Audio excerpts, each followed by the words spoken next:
Now, a new report has revealed a sharp rise in the number of older people needing support, with demand for services increasing by an incredible 165%. Yes, that's right, 165% over the past 3 years. More than 46,000 people were assisted last year alone, as many face a combination of health issues, mobility challenges, financial pressures and loneliness. While more people are living longer, many are doing so with increasingly complex needs, raising questions about how we support older people to live independently and stay connected in their communities. I'm joined now by Eugene Philips, who we know as the Quin-based Digital Ambassador with Active Retirement Ireland, to discuss what's behind these trends and what can be done to help. Eugene, thanks very much for joining us again. Good morning, Alan. That figure, Eugene, I almost did a double take when I saw it. 165% increase in demand for support services among older people. What was your reaction to that, and what does it reflect what you're seeing in terms of your experiences with older people in Clare and beyond, and yourself too? Without doubt, it really does, because you can see it. I mean, the whole topic, even when we were talking about housing there a couple of weeks ago, they're all linked into each other, and you can see there that as the people are living longer, but the support isn't there for them. And I feel that even an organisation like Alone, there isn't enough people in it really to go around at the moment. Now they're saying that in 3 years' time that they'll be up to able to look after 125,000 people. At the moment, I think there must be, I think, 46,000 or 50,000. Now that's a big increase, like, to get up to there. But have the people to do it?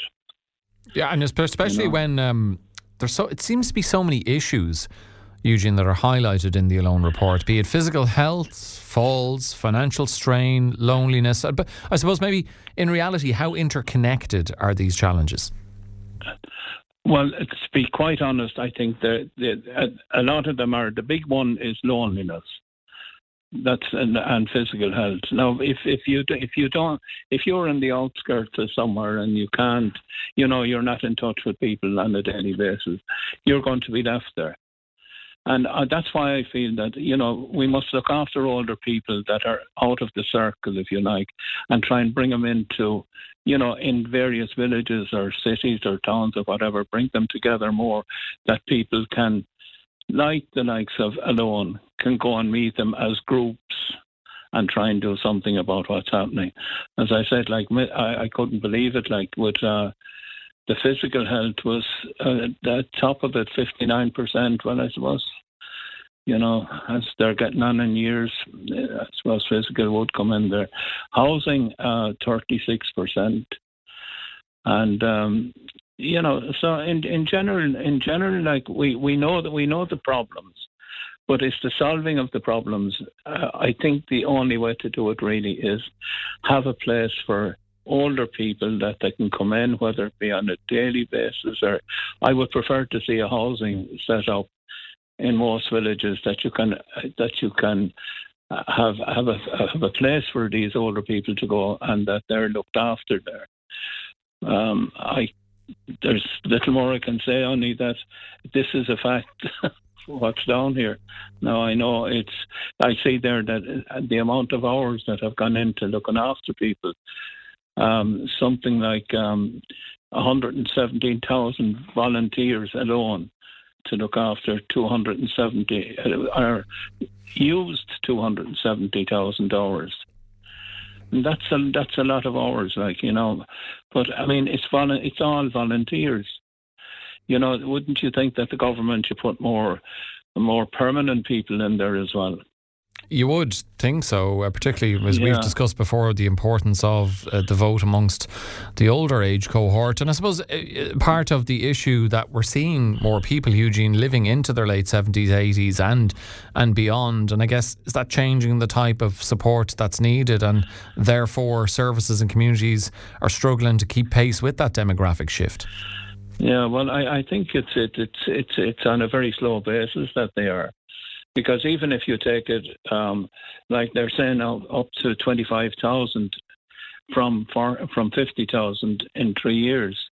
Well, that sounds very good, but can they do it?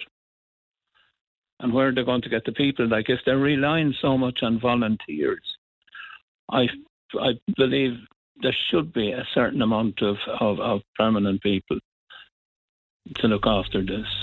I just wonder, Eugene, in relation to loneliness, is you highlighted it as the key issue, and nearly half of older people are reporting it as a serious problem. You're a digital ambassador for Active Retirement Ireland. How crucial can the role that technology can play be in this, in terms and digital skills in tackling issues like loneliness and isolation? For someone who may be an older member of the community who feels cut off, but if they're able to use technology, they can be using Zoom or FaceTime or whatever to be able to connect with family members who are further afield or friends who live far away.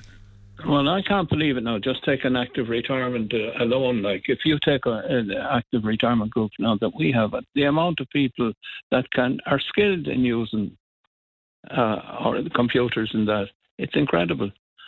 Like, even a lot of them are picking it up themselves. Like, if there's so many courses now advertised, free. I think it's helping them, but there's a gap there when you're talking about 80-ish. You know what I mean? There's a kind of a gap there of a few years that people wouldn't have learned anything on computers and stuff like that, But I think that the present older person like that, they're from 70, 75 up, like they seem to be well in with it on the computers. Demand is rising rapidly. Community and voluntary services sounds like they're, if not under strain, they're finding it difficult. So what needs to happen to ensure consistent access to care and support across the country, including Clare and rural parts of it? I think number one, I think you have to get permanent people. It's all right then you leave it to volunteers.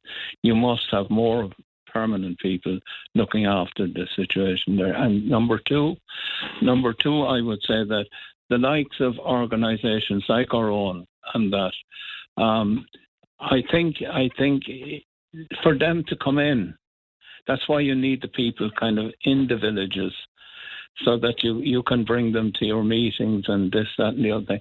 Some of them are so far, they're out on a limb, and even if you try to get them in, they fear it, It's like as if, like, you can't take us out of here, like, to come into a meeting. I think the permanent people would be the answer, that the government should put more time into it. Okay, we do have to leave it there. But Eugene, thank you as ever for being with us. That's Eugene Philips, the Quin-based Digital Ambassador for Active Retirement, with us on Morning Focus.